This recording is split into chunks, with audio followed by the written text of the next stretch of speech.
Shadows of the Past, Toronto's gay village murders of the 1970s and early 1980s. Welcome to Ontario Cold Cases, where we uncover the stories behind the province's most haunting unsolved mysteries. I'm your host, Jay Nicoll, a private investigator with Nicoll Investigations. I spent years digging into the cases that time forgot. Cases that deserve answers. Today we're stepping into a dark chapter of Toronto's history. A series of brutal unsolved murders that terrorized the city's gay community in the 1970s and early 1980s. These killings left a trail of fear, grief, and unanswered questions. Questions that linger to this day. We'll explore the lives of the victims, the chilling details of their deaths, and the speculation about whether the notorious serial killer, Bruce McArthur, could be connected to these crimes. So settle in, let's travel back to a time when shadows loom large over Toronto's gay village.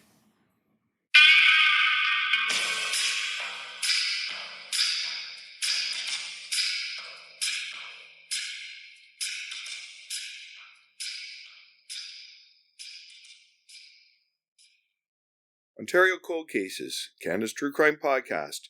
It's a gripping true crime podcast uncovering unsolved murders, disappearances, and forgotten crimes from Ontario and beyond. Told with deep research, compelling storytelling, and a voice for the victims.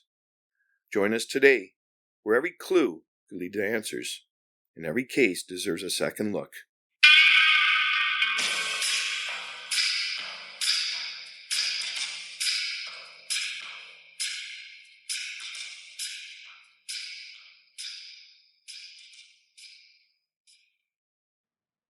Historical context. Toronto's gay community in the 1970s and early 1980s. To understand these murders, we first need to set the scene. The 1970s and early 1980s were a turbulent time for Toronto's gay community. Canada had decriminalized homosexuality in 1969, thanks to Prime Minister Pierre Trudeau's famous declaration that the state has no place in the bedrooms of the nation. Legal change didn't mean social acceptance. Gay men and women in Toronto faced widespread discrimination. Jobs lost, families estranged, and constant threats of violence. The gay village clustered bars, clubs, and safe spaces around Church and Wellesley streets became a refuge. Places like the St. Charles Tavern, the Quest, and Studio 2 were lifelines. Spots where people could be themselves, even if just for a few hours. But this sanctuary came with risks. Homophobia was rampant, and the police weren't always allies. Raids on gay bars and bathhouses were routine, often violent, fueled a deep mistrust between the community and law enforcement. In 1975, when the murders began, this tension was palpable. Between 1975 and 1978, at least 14 gay men were killed in Toronto. 7 of those cases remain unsolved today. The killings were savage, often marked by excessive violence, and many victims were last seen at the same haunts, like the St. Charles Tavern. Fear gripped the village. Graffiti scrawled in bar bathrooms asked, "Who's next?" Yet these crimes barely made headlines, and police efforts seemed half-hearted to many, a reflection of the era's attitudes toward gay lives. Today we're going to honor 7 of those men by telling their stories in detail. These aren't just cases. Their lives interrupted, families left waiting, and a community still seeking justice. The Unsolved Murders, a closer look. Let's dive into the 7 unsolved murders that shook Toronto's gay village. Each case is a puzzle with missing pieces, but together they paint a picture of vulnerability, violence, and a desperate need for answers. We'll start in 1975 and work our way to 1978, giving each victim the time and respect they deserve. Number 1.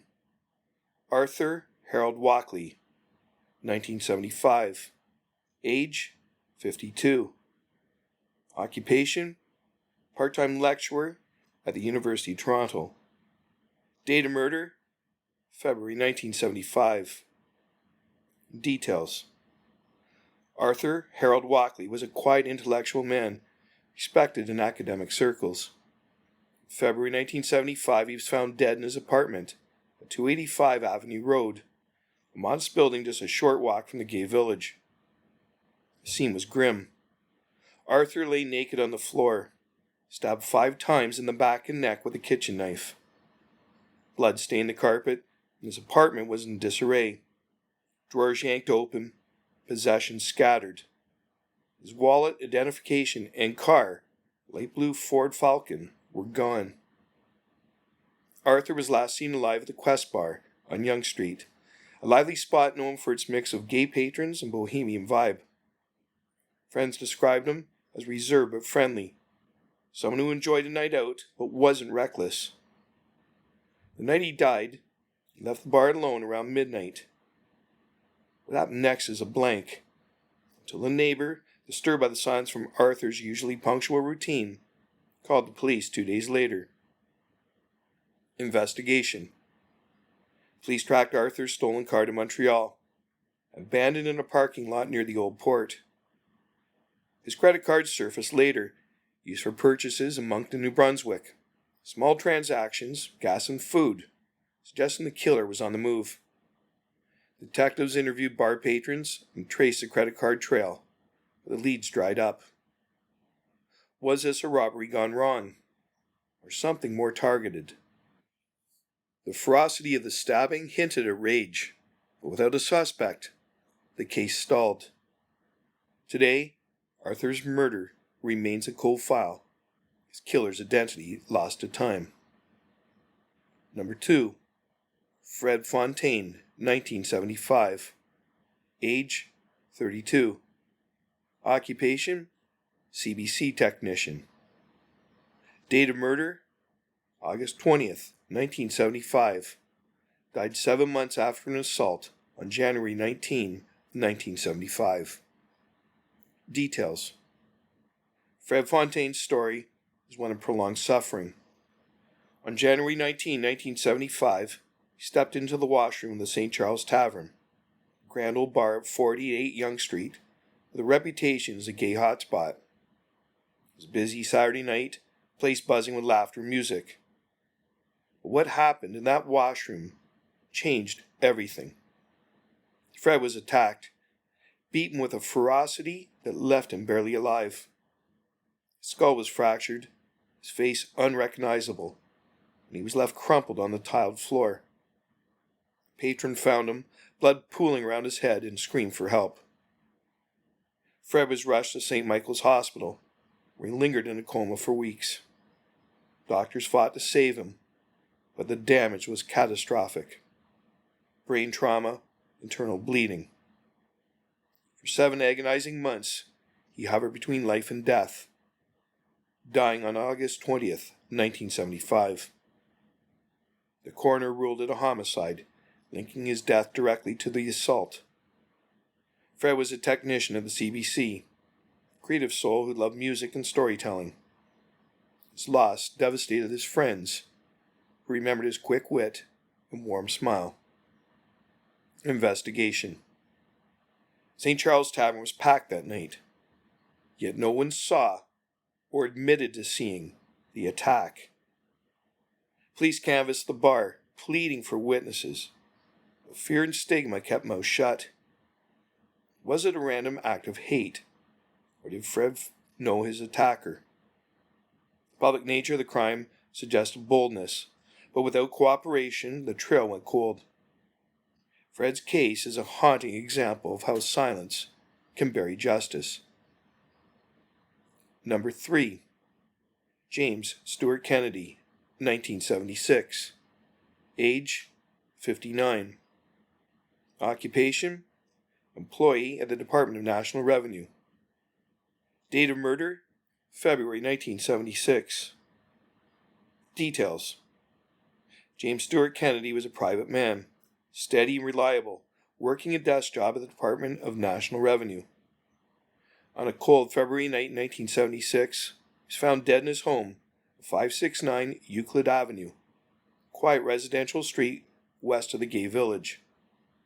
His body lay in the living room, a towel twisted tightly round his neck, his face purple, eyes bulging from strangulation. The house was tidy, no signs of a struggle, suggesting he'd let his killer in. James was last seen at the St. Charles Tavern, leaving around 11 o'clock p.m. with a drink in his system and a smile for the bartender. He lived alone, a bachelor with a small circle of friends who knew him as Jim, a man who loved jazz and a good book. His death was discovered when a co-worker, worried by his absence, checked on him 2 days later. The towel, an ordinary household item turned weapon, hinted at an unplanned attack, or a killer who improvised with chilling calm. Investigation? Police interviewed neighbors and bar patrons, but no one recalled anything unusual. The strangulation method, close, personal, silent, differed from the stabbings in other cases. Yet the victim's connection to the gay scene tied it to the pattern. Leads were scarce, and the case faded in obscurity. Jim's murder remains unsolved. Quiet tragedy in a growing list. Number 4. James Douglas Taylor, 1976. Age 42. Occupation? House painter. Date of murder? October 1976. Details. James Douglas Taylor, known as Doug to his friends, was a rugged, hard-working house painter with a knack for brightening rooms and lives. On an October night in 1976, he was found dead in his apartment, 24 Dundonald Street, steps from the gay village. The scene was brutal. Doug had been beaten to death with a baseball bat. His skull shattered, blood splattered across the walls. His wallet and watch were missing, pointing to robbery. The violence was extreme. Blow after blow, far beyond what was needed to kill. A friend discovered the body after Doug missed a painting job. The door ajar, the air thick with the smell of death. Neighbors reported hearing a commotion around 2 o'clock a.m., followed by the roar of a pickup truck speeding away. Dark-colored, maybe blue. They couldn't be sure. Doug was last seen in a local bar, possibly the St. Charles, nursing a beer and chatting with regulars. He was a friendly guy, always ready with a joke. But that night, he'd gone home alone. Or so he thought. Investigation. The pickup truck was the best lead, but descriptions were vague, and no license plate emerged. Police searched for the back, canvassed the village, and chased the robbery angle, but nothing stuck. The overkill, term investigators use for excessive violence, suggested rage or panic, not just theft. Doug's case joined the growing file of unsolved murders, his killer slipping into the night. Some reports list Doug's home as being on Elmhurst Avenue. Number 5. Brian Dana Lataki, 1977. Age 25. Occupation? Financial planner. Date of murder? January 1977. Details. Brian Dana Lataki was a young, ambitious, and on the rise. A financial planner with a bright future. In January 1977, that future was stolen. He was found in his apartment at 365 St. Clarence Avenue, a working-class area west of downtown, tied to his bed with electrical cord. The scene was horrific. Brian had been tortured, stabbed repeatedly in the chest, abdomen and throat, his body bearing dozens of wounds. Blood soaked the mattress, and his wrists and ankles were raw from struggling. He'd been dead for days when a co-worker, alarmed by his absence, alerted the landlord. Brian was last seen at the St. Charles Tavern, leaving around midnight with a spring in his step. He was outgoing, confident, the kind of guy who lit up a room. The torture, prolonged, deliberate, set this murder apart. Hinting at a sadistic killer who took pleasure in pain. The apartment showed no forced entry, suggesting Brian knew his attacker or was lured into trust. Investigation. Police release a composite sketch of a suspect. A white male, 20s, dark hair, medium build, seen near the building that night. Tips poured in, but none panned out. The brutality and bondage raised questions. Was this personal? A hate crime escalated? Without witnesses or forensic breakthroughs, Brian's case remains open. Chilling outlier in its cruelty. Number 6. Alexander Sandy LeBlanc, 1978. Age 29. Occupation manager at Studio 2 discotheque.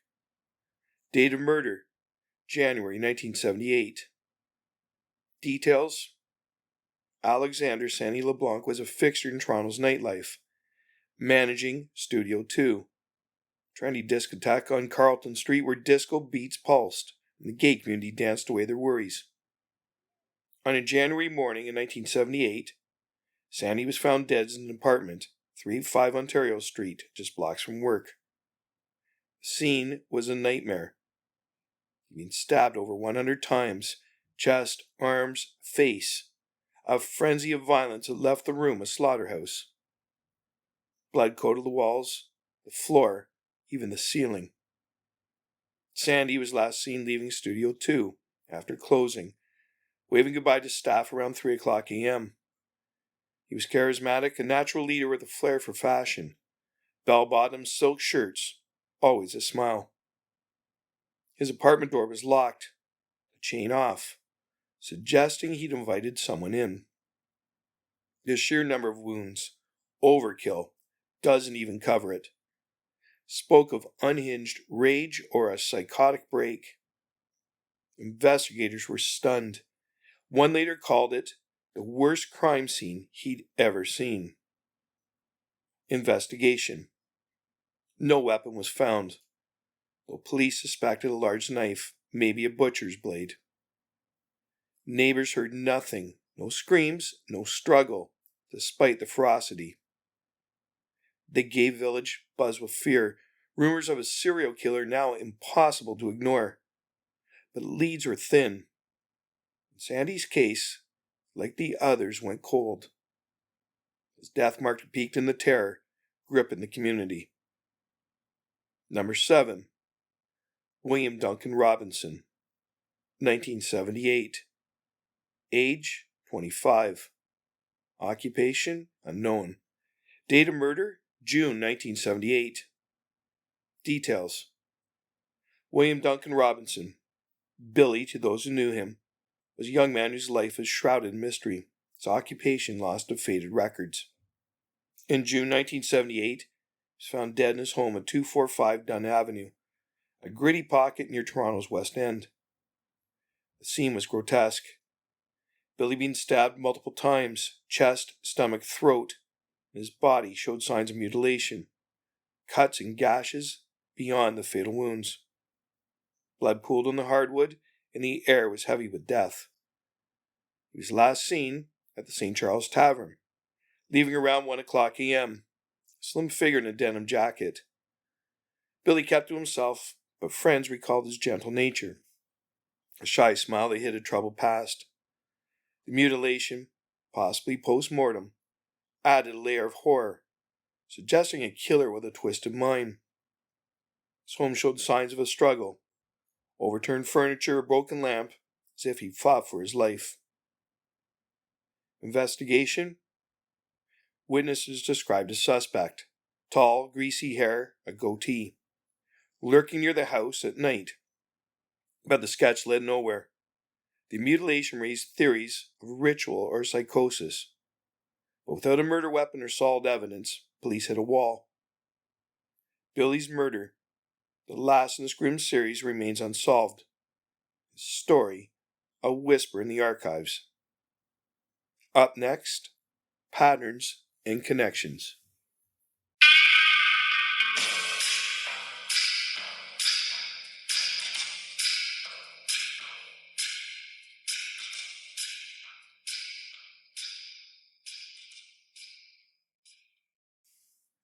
Patterns and connections. 7 men, 7 lives, 7 cases still open. As we step back, patterns emerge like threads in a dark tapestry. Location: the St. Charles Tavern ties many of these murders together. A hub where victims were last seen. A place of joy turned ominous. Method: stabbing dominates, often excessive. Frenzied, what investigators call overkill. Strangulation and beating appear too, but the knife is the constant.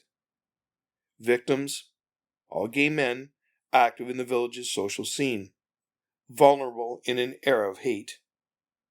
Outcome: no arrests, no convictions, just silence. The community saw a serial killer, maybe more than one. The media speculated too, but police resisted the label, treating each case as isolated. Was it one predator stalking the village? Multiple killers, fueled by the same prejudice. The similarities scream for connection, yet the answers stay out of reach. The Bruce MacArthur connection: speculation and investigation. Fast forward to 2018. Bruce MacArthur, a 66-year-old landscaper, is arrested for murdering 8 men in Toronto's gay village between 2010 and 2017. His method: strangulation, dismemberment, bodies hidden in planters, shocks a city. MacArthur was in his 20s in the 1970s, living near the village, a regular in its bars. Could he be the missing link to these earlier murders? The Toronto police thought so too. In 2018, the cold case unit reopened 23 files, including our 7, to explore the possibility. MacArthur's age and proximity fit, but the methods don't align. Stabbing versus strangulation, no dismemberment in the 70s cases. Detective Sergeant Hank Insignia, who led the MacArthur probe, said, "I've got no evidence to say he's linked, but we're looking." Forensic teams pored over old evidence. Witnesses were re-interviewed. But as of now, no definitive tie exists. Speculation lingers, driven by a need for closure, but the truth remains elusive. Impact on the community and legacy. These murders didn't just take lives, they stole safety. The gay village became a place of dread, where every stranger was a threat.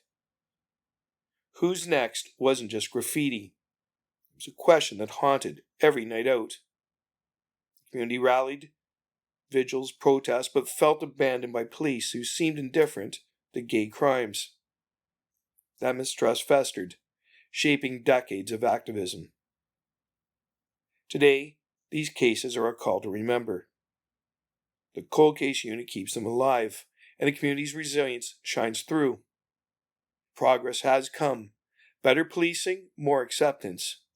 But justice for these 7 men is still unfinished business. So if you know something, anything, about these cases, please come forward.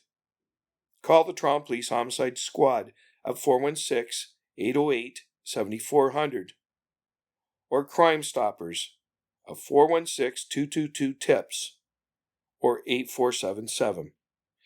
Anonymous tips can crack cases wide open. Arthur, Fred, Jim, Doug, Brian, Sandy, Billy. They deserve answers. You could hold the key. Thanks for joining me in this deep dive into Toronto's unsolved gay village murders. These stories remind us that justice isn't just a right, it's a fight. We'll keep tracking these cases, bring you updates as they unfold. So until next time, stay curious, stay safe, and never stop seeking the truth. Because every case deserves answers, and every victim deserves justice. Subscribe now to Ontario Cold Cases, Canada's True Crime Podcast. Episodes available wherever you get your podcasts.